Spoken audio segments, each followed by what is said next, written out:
Hello and welcome to the Darby Creek Diaries. I'm Gale Thompson, and today we're going to make a simple turntable card featuring the Concord and Ninth Dahlia Turntable set. This set's been out a little while, but I like it because it's not one of the real big complicated ones. It's a good one to learn on.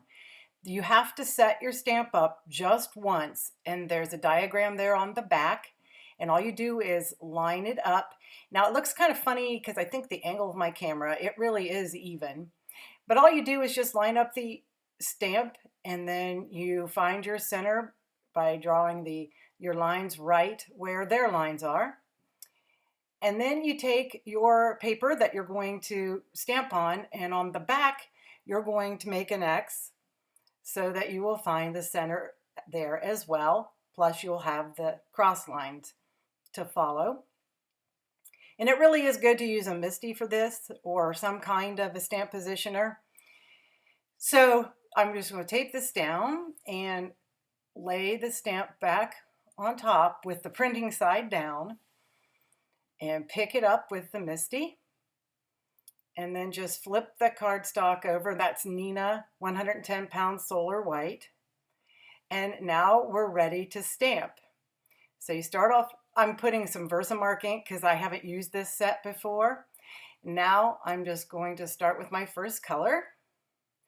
And I love that you can re-stamp it if you don't like it. See, it's a little splotchy there. So I'm just going to re-stamp it. And then I wash that off between every one, and then you just turn the card 1/4 to your right. I mean, I guess you could go to your left, but as long as you go the same way every time. But I just happen to take it to my right. And now I'm putting in a different color of my 4 colors. This gives a beautiful flower look, but it doesn't necessarily have to be a flower. I'm not really using it as a flower in this stamp. So now I'm bringing on my 3rd color and remembering to turn it another 1/4.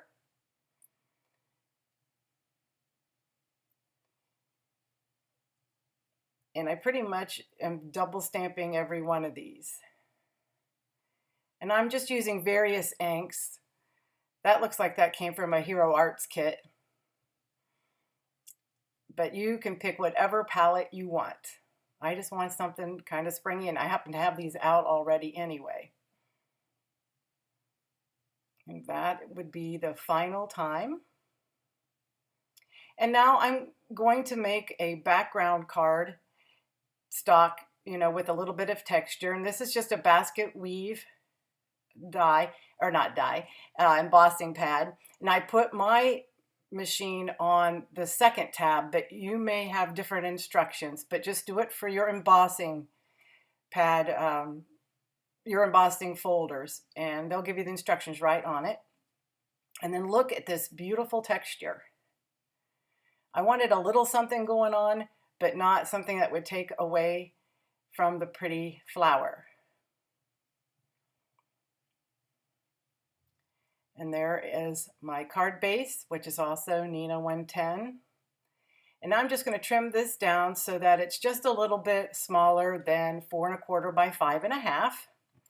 And then I'm going to bite the bullet and cut this in half. And it's not like I took a lot of time, but I just hate messing up and having to redo. I'm just not very good at redoing things. And now it's pretty simple. I'm just going to take some foam tape. I have that enormous roll of Simon Says stamp tape, and I think what I'm going to do is roll it off onto something else to make it a little more manageable, but I do like the tape. And I open my card base. Then you can level everything off with the fold on that card base, and that way you know you've got it straight. Now I'm just trying to figure out how to lay it out. I don't do a lot of measuring. I do a lot of eyeballing. As I've said before, I design kitchens for a living, and I have to do a lot of math. So when I come home, I do not want to do any math. This is supposed to be relaxing, so you won't see me do a whole lot of highly technical ones. They're usually easy and fun and relaxing things. So now I've put the foam tape on my half a flower, and I'm just going to put it down, but I want to make sure that my hello is sort of a bridge there, because that was the whole key, was to pop it up. I first did this at a Technique Tuesday demo that Simon Says Stamp had, a Simon Says kind of a convention, and Technique Tuesday was there, and they're real nice gals. But the first card I made like this was from them. So now I'm just layering up the Lawn Fawn Hello die, and I'm just going to layer it up 3 times. I had some scrap paper that matched pretty well, and I'm using the Lawn Fawn glue tube, and I love this glue tube, but I will tell you it dries a lot quicker than most liquids, so the wiggle room time isn't quite as long, but I really like it, and it does dry clear. And I guess the Gina K Connect glue is made by the same company, so if you have that, you know, it's probably pretty much the same formula. And here is my 3rd layer.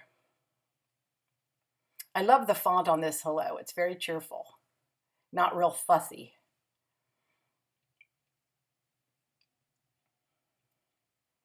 So now I'm just going to position that on the front of my card. And only glue the very top and the very bottom. You don't want to put any glue in the middle because it's bridging the pink cardstock underneath. Now, I'm sorry that you have to see me there. I have one of these really cool Tonic Tim Holtz media mats, and it's glass. And not only has it made it difficult for me to light my videos, but now you're going to see me every now and then. So I'm taking some glossy accents and just running it over the top of my hello die cut. You can also emboss this about 3 times with clear embossing powder, and that looks great too, but I've already done that in another video, so I thought I'd change it up. Plus, this just happened to be sitting nearby because I don't really craft at my desk. I have a table out in the middle of the room that I do this on, because it's better for my setup. But anyway, and there's pretty much the card. I added some of the Tonic glitter pen, the clear, on the petals of the flower, and some pretty pink posh droplets to finish it off. Very simple, very cute, and I hope you enjoyed that. And you will come back, you will tell a friend, you will subscribe, like, and comment. That's what keeps us going. None of us do this to make a living, that's for sure. Well, okay, I won't say none, I'll say a few. But anyhow, thank you so much for stopping by. I hope you have a great rest of your week. Take care, and make sure you make something today. Bye-bye.